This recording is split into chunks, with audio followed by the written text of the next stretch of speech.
Warm greetings from a war-torn Ukraine. From now on, we, the Institute for Democratization and Development, launch a series of videos to denounce Russia's deepfakes and utter lies spread by Russia's media amid the European audience. Since Russia has been waging out a hybrid informational war with Ukraine, trustful communications are constantly under attack. Russians claim they target only military bases. Вооруженные силы Российской Федерации никаких ракетных, авиационных или артиллерийских ударов по городам Украины не наносят. How come that a maternity hospital in Mariupol or a school in Mykolaiv were considered by senior Russian government officials as military objectives and hit by Russian airstrikes? Russians claim that conscripted soldiers are not participating in the operation. Подчеркну, в боевых действиях не участвуют и не будут участвовать солдаты, проходящие срочную службу. Then who are these young prisoners of war, born in 2001 and 2002, being presented to the world media?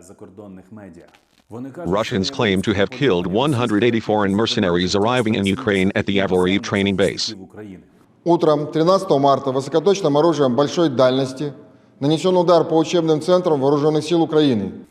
According to a reliable source of official Kyiv and the Western media, a Russian airstrike hit a Ukrainian military training base in Yavoriv International Center for Peacekeeping and Security just 25 kilometers from the Polish border, killing at least 35 and 134 injured.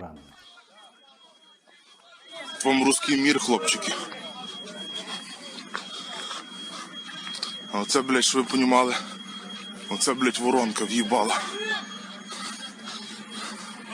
Why does the enemy exaggerate the real losses in manpower and emphasize on the internationality of the military defending Ukraine's integrity? Because Russia's invasion is grinding to a stalemate. Vladimir Putin is frustrated by the fact that his forces are not making the kind of progress that he thought that they would make against major cities, including Kyiv, that he is expanding the number of targets, that he is lashing out, and that he is trying to cause damage in every part of the country. It's the Russian despair of the unprovoked war futility that focus on situational wins. Let us explain. A couple dozen cruise missiles were launched from bombers flying over Russia out from the Black and Azov seas to the Yavoriv. The concluding proof is that the massive fatigue of Russian troops is the reason for their sluggishness that urged them to use their greatest strategic trump card. Next, only nuclear weapons are at stake. Much anticipated fall of Kyiv did not meet Russia's officials' expectations. It is worth emphasizing that Russian warplanes fired about 30 cruise missiles, and only 8 missiles reached their targets. The Russians could hardly expect such successful counteroffensives of the Ukrainian Air Force.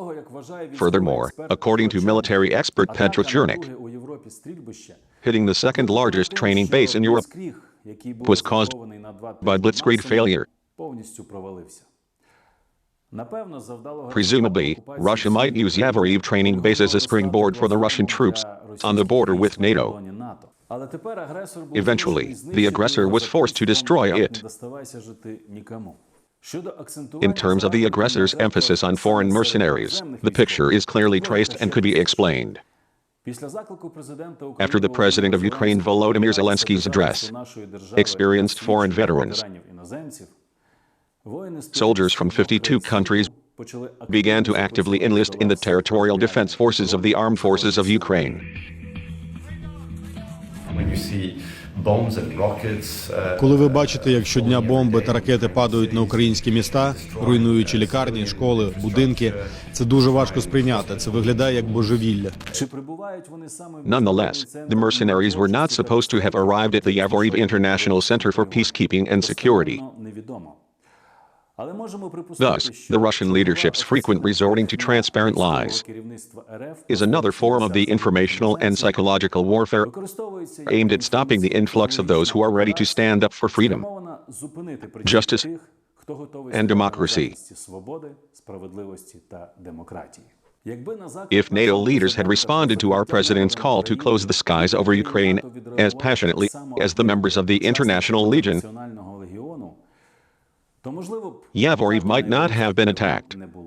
Though history does not recognize any conditional probabilities on behalf of all Ukrainians, we do know that the whole world is becoming convinced in our forthcoming victory. It is approaching. Glory to Ukraine.